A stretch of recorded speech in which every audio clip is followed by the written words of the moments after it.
Blessed be everyone, welcome to my YouTube channel. Today I'm going to be talking a little bit more about magic, a little bit of shadow work there too, to try and help you get into the feeling of your magic already having been fulfilled, because it's a difficult thing to be in, particularly after you've done your spell. A lot of the times in magic we say do the spell and forget about it, which ideally that's what you want to do. You want to forget about it and go about your life as if the magic is working, right? But that can be a really difficult thing to do, especially if you're trying to change your situation from one that you've experienced maybe your whole life to something you've never experienced before. So that can be really, really difficult. So we're going to talk about that today and how to do that. Before we do, I'm Sandra from MysteryWitchSchool.com, author of Crafting Your Wiccan Path. If you want to know more about Wicca and witchcraft and shadow work and tarot, hit that subscribe button and the notification bell so that you don't miss any videos. If you want to know where to start your witchcraft practice, but you really just are trying to fumble around, trying to put all the pieces together from Google and books, take a look at my free masterclass, How to Start Your Witchcraft Practice. There's a link in the description field below this video.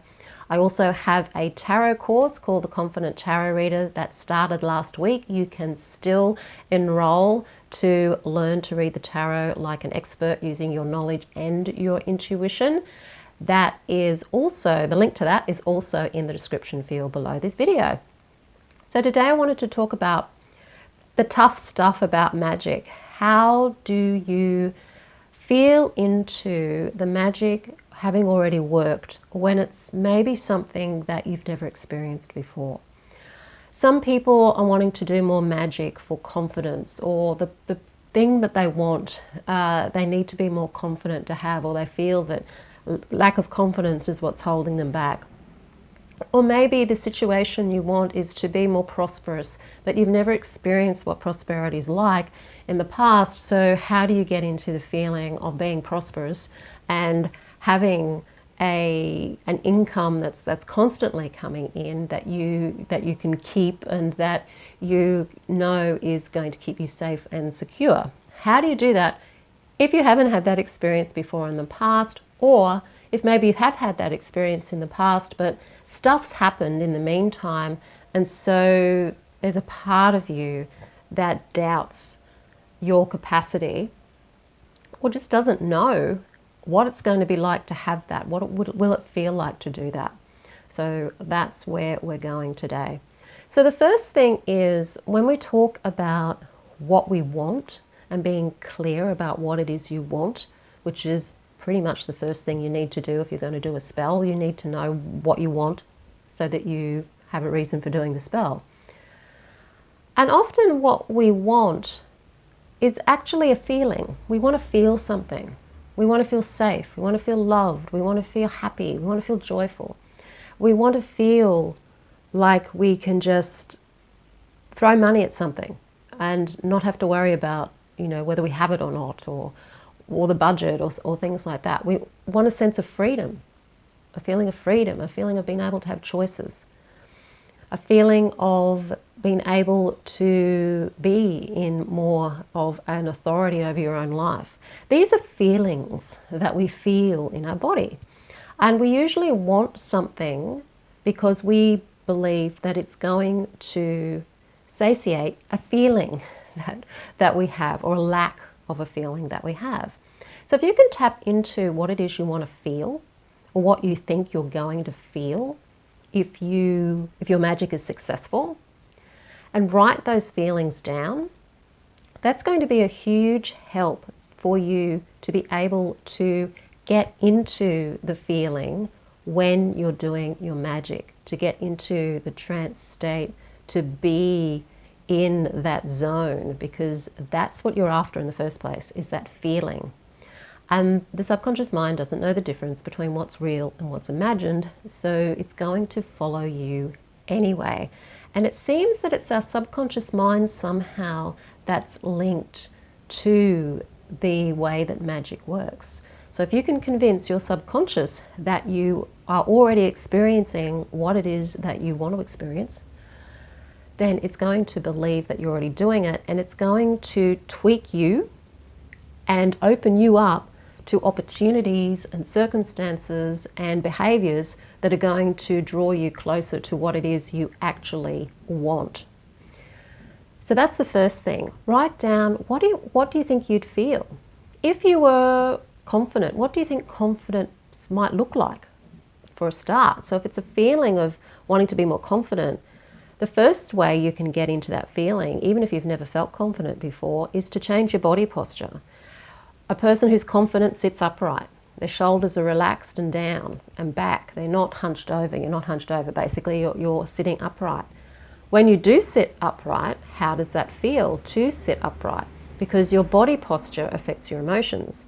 So if you're wanting to be a confident speaker, or if you're wanting to be confident when you're at a party, if you're wanting to attract a new love, or you want to have a new job, or get a promotion, or start your own business, what would that person that is doing these things and has these things, how would they stand? How would they sit?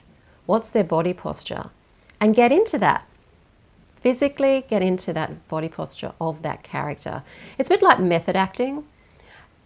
Any actor will get right into their character and become the character.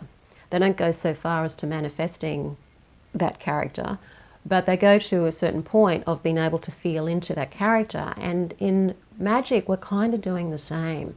We've kind of got an image of what it is we want, and if we really dig down deep, we'll find that when we imagine ourselves in it, we have to become almost a different person to the current person to have it, particularly if it's a big jump from where you've been to where you want to go.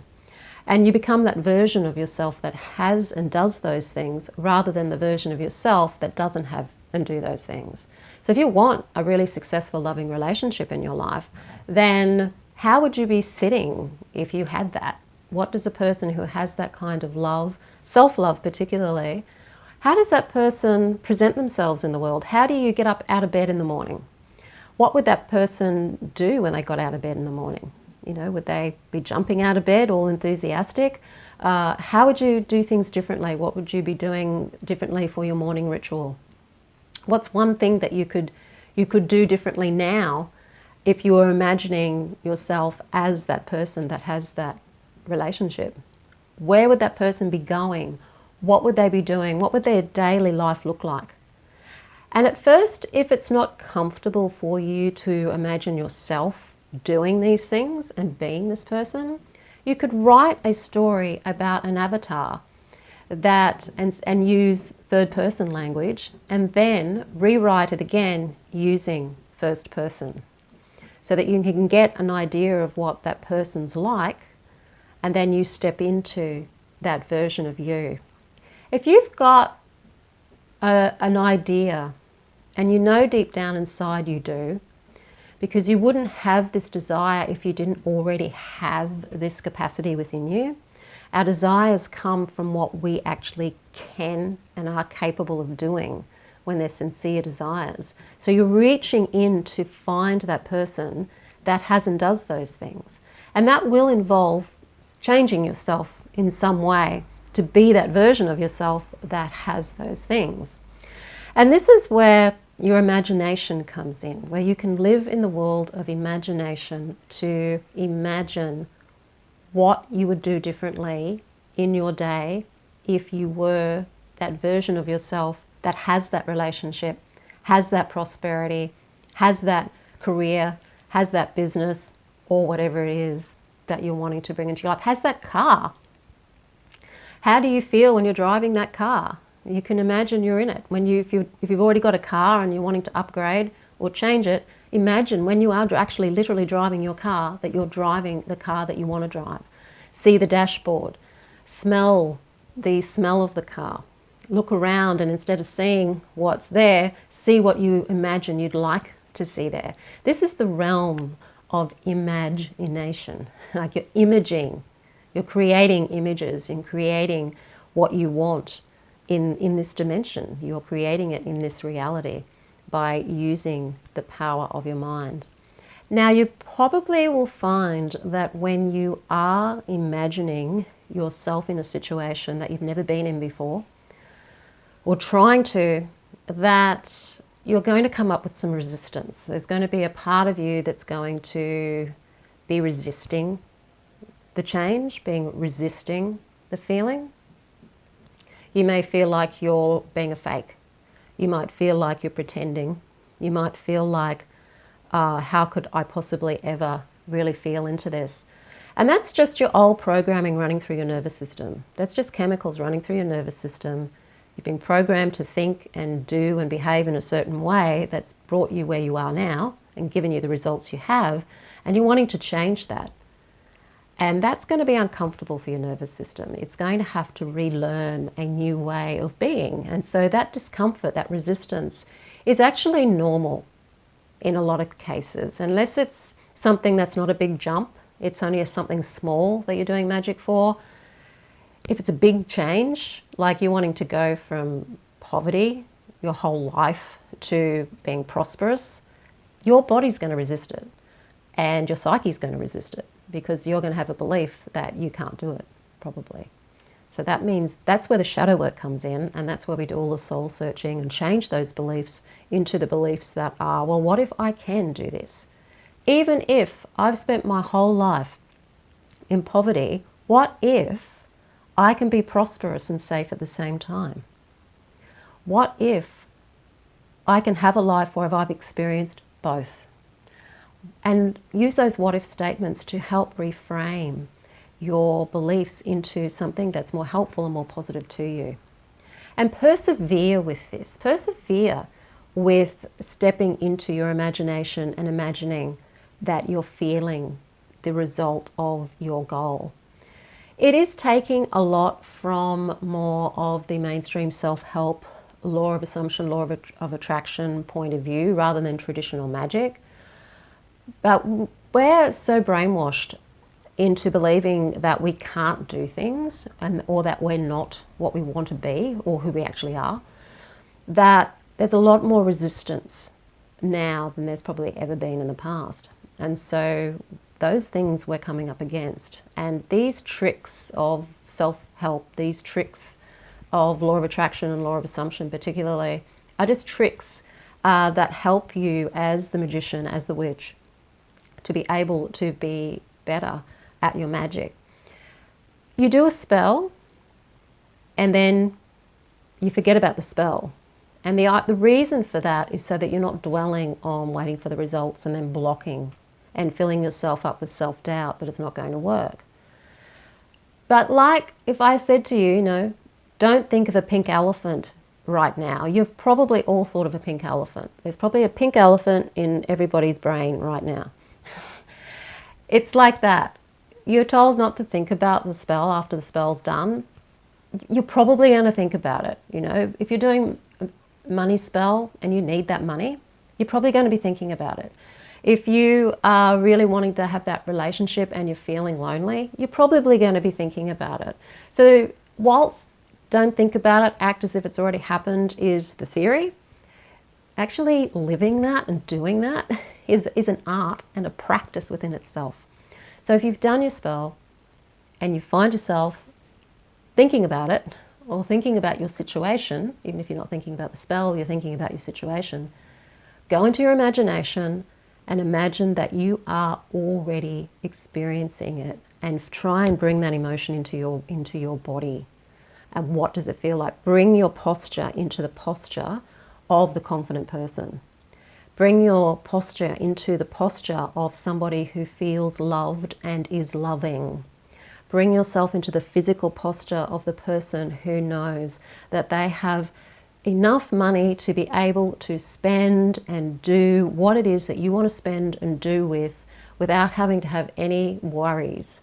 What sort of posture would you have if you had that level of confidence?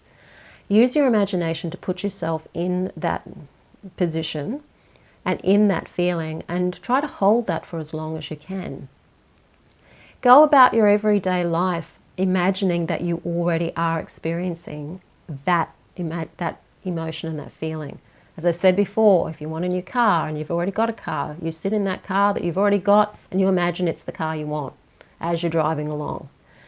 If it's a house, you want a new home, you imagine you're already in that new home. Whenever you think of not having or not, the magic's not worked yet, imagine that you are in that space. As to how long these things take to manifest is really to do with what's in your sphere of availability right now, how good you are at imagination, how practiced you are with this, and how much belief you have that if you persevere at this, it is actually going to work. It may take a week, it may take a day, it may take months. It really just depends on what it is that you're wanting to do magic for. If it's a big thing, if it's something that's way out of your sphere of availability right now, it's got to come in. So just follow the breadcrumbs that will lead you to your big dream or your desire, and just allow yourself to still living in your imagination when you can. And if there's anything physically in your life that you can change, if you imagine that that person that is doing those things and has those things might wake up out of bed in the morning a little differently, you might have a different ritual that you do in the morning, you might dress differently, you might have a different haircut, you might find that as you feel more into what it is you're wanting, that there's things about you that you might want to change to feel more into the person that has those things. So you can start by making those little changes in your daily rituals to mimic what you would be doing if you were really living what it is that you want to live. And that's where magic meets law of assumption or law of attraction, and they come together and they work beautifully together. Some styles of magic you might not need to go to all of this effort for, because you might naturally already be there in that space anyway, energetically. But some other types of magic you may be struggling with, and if you are struggling with a particular type of magic, money magic, relationships, protection, health, whatever it is you might find is the struggle for you, your weak spot, then that's where you need to do this kind of a practice as often as you feel that you need to do it, and remember to do it, because it will change you. You will start to become that person. You just have to persevere with it and have patience with making those changes. So this is something that I like to teach in, of course, the Mystery Witch School 101 Academy, which is my 12-month course on Wicca and Witchcraft. The whole process of going through and working with energy work, working with deities, working with the moons, lunar cycles, and magic and circle work is to help you step more into your confidence as a practitioner, and to connect you more with yourself and nature and your spiritual self. And the Wheels of Empowerment course, which is my chakra and shadow work course, is to help you release all of those negative beliefs that you have at each chakra, so that you can step more into that person that has the lifestyle that you're wanting to have. So I have those courses there available to you. So if you are wanting to make changes, either you want to study Wicca and Witchcraft, Mystery Witch School 101 is for you. If you're wanting to work more with the shadow work side of things, then that would be the Wheels of Empowerment course. And at the beginning, I told you about my tarot course. So if you want to read tarot like an expert, the Confident Tarot Reader is still open to you. All of the links to those things are in the description field below this video. If you like the video, hit the like button, share it with your friends. Don't forget to subscribe. I am Sandra from mysterywitchschool.com. Blessed be.